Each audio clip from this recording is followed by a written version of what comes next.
పొరపాట్లు ఏంటి అన్నప్పుడు యేసుప్రభు వారు చెప్పనక్కర్లా, మనకు తెలుసు. ఒక 10 నిమిషాలు ప్రార్థన చేస్తే అన్ని చకచక వచ్చేసేస్తాయి. ఇగో ఫలానా లోపం నా ఆజ్ఞ మీరు ఫలానా విషయంలో నా ఆజ్ఞ తప్పావు. ఇప్పుడు ఎంతవరకు కూడా మనం డ్యూటీలు అనుకుంటూ ఉరుకులు పరుగులు పెడతాం.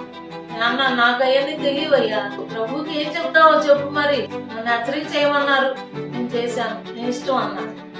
సెమినార్ చదివిన పాస్టర్లు లాగా వచ్చి కూర్చుంటే సరిపోద్దా? తెల్ల వస్త్రం ఏది, ఉపవాసాలు శనివారం దేవుని మందిరంలో ఉండాలి అని అంటే ఎక్కడ?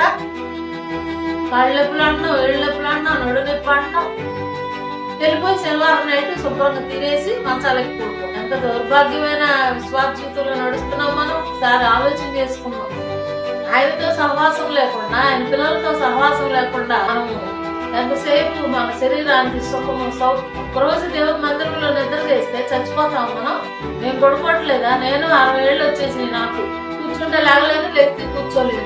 మధ్యన అలాగే ప్రభు అనుకుంటా కాళ్ళు సహకరించు, మెల్లిగా లేచి కాలకృత్యాలు తెచ్చుకొని మళ్ళీ వచ్చి కూర్చొని కాసేపు ప్రార్థన చేసుకుంటా.